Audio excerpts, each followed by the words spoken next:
A stranger who happened across this place might deem it a green Eden, never suspecting it to be the site of one of the most brutal crimes in state history. Hidden under the foliage, a single tree that would serve as a grave marker. The bodies of 3 small girls found under its shade. One of the first on the scene, OHP Trooper Howard Berry. You're just not ready for drive up on something like that and find 3 little girls. That's something I'll take to my grave. 8-year-old Lori Farmer, 9-year-old Michelle Gousset, 10-year-old Denise Milner. I've met 2 new friends, Michelle Gousset and Denise Milner. I'm sharing a tent with them. Sherry Farmer holds her last link to her daughter. We're sleeping on cots. I just couldn't wait to write. A letter home, written only hours before Lori would be murdered. We're getting ready to go to bed at 7:45. Lori would never see dawn. Her body and those of her tent mates would be found jammed into their sleeping bags. Now they're coffins. Bound, brutally raped, savagely beaten. Some 600 armed volunteers began a search for the killer. The state's main suspect, Jean Leroy Hart, 33 years old, Cherokee Indian. Last job, meat cutter. For 10 months, relatives and friends successfully hid Hart until an informant came forward. Former OSBI agent Harvey Pratt. She said, that's where he's probably staying. Little tar paper cabin. Had a little front porch on it, a front door and a back door, and maybe 2 windows on each side. The one assault car drove right up to the front door, and they all jumped out and they ran in. Jean Leroy Hart was there. The largest manhunt in state history was over. It was very quiet. The OSBI's chief investigator believed then and now they had caught the killer. This was as strong a murder case as I ever saw. A young attorney, Garvin Isaacs, was hired to defend Hart. Jean Leroy Hart was an innocent man wrongfully accused of a crime he did not commit. The battle lines were drawn. Was Hart a killer or a victim? Garvin Isaacs says his client was framed. Isaacs points to evidence on a flashlight found near the bodies. We believe it's a thumbprint on the lens of the flashlight that is not Jean Leroy Hart's fingerprint. The tent where the murders happened had a footprint in the blood. That footprint was a 9.5.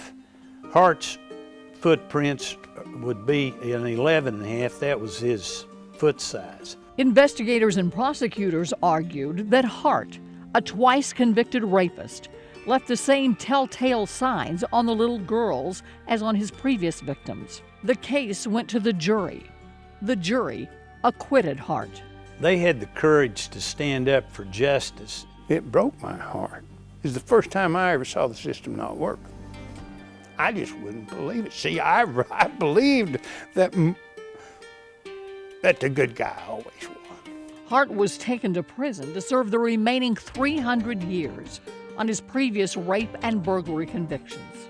Only weeks later, he died of a heart attack while jogging. The Girl Scout murders remain Oklahoma's most troubling cold case. For 40 years, the Girl Scout camp has been abandoned. Saplings have become multi-story trees, hiding the crime scene.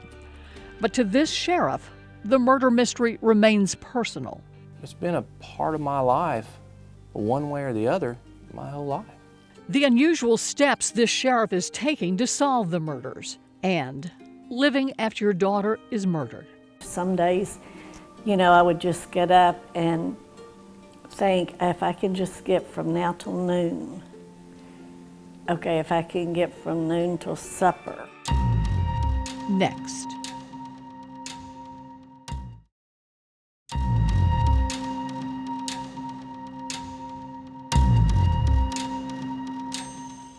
Camp Gates Bay. Camp Scott now exists only in the black and white print of crime reports. The sign is gone, the land leased for hunting. Time has ravaged the abandoned buildings, but 40 years have not answered the question, who did this? It's kind of hard to believe that only one person could do all that took place that night. Bo Farmer is 8-year-old Lori's dad. The bodies were carried more than 100 yards from the girls' tent. Investigators found evidence of rape, mutilation, brutal beatings, strangulation. The crime also inflicted wounds on the victims' families. Some of the things that I think I told you, that I've never talked about is the emotional journey it is. For me, it was a lot of guilt for letting Lori go to camp, which I still bear that guilt every day. Living with depression, living with anxiety, and living with panic attacks. Some days, I would just get up and think, if I can just get from now till noon, okay, if I can get from noon till supper. It's difficult to absorb what happened. I became a workaholic and worked all the time. I struggled for an extended period of time.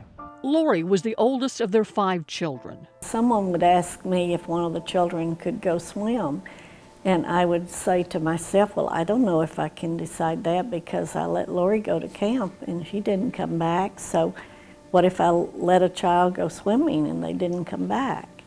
The Farmers used their unwanted notoriety to fight for the rights of crime victims. It was a time when victims and their families had no say in the criminal process. There's some real indignation, and I guess it even borders on outrage at times, about the way this system, our criminal justice system, treats law-abiding people. Lori's sisters and brother are now adults. Lori would have been 48 years old. We can't help but wonder what she would be like, what she would look like.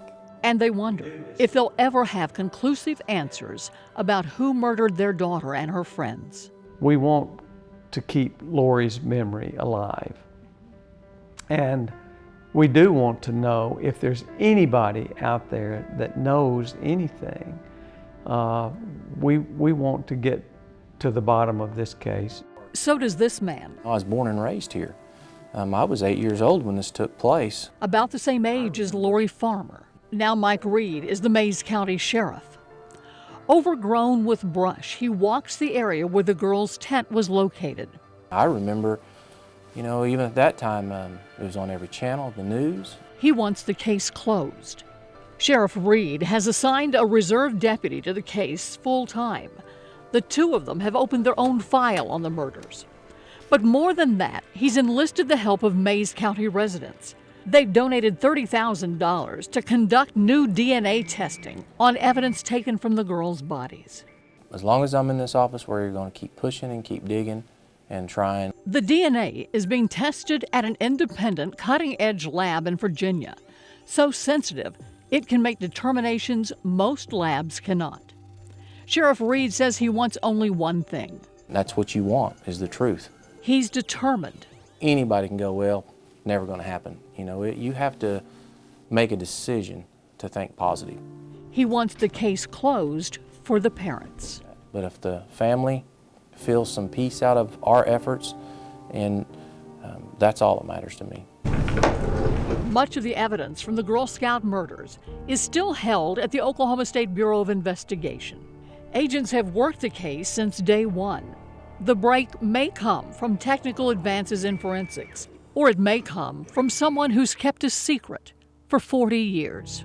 If anybody's out there who does know, who has information, we hope they'll come forward because these girls and their families certainly deserve justice. These woods continue to hold their secret. No witnesses to the crime ever identified. No suspect other than Jean Leroy Hart ever named. After 40 years, Sherry Farmer is certain of only one thing. I know for sure after this period of time that I wouldn't have missed being Lori's mother for anything in the world.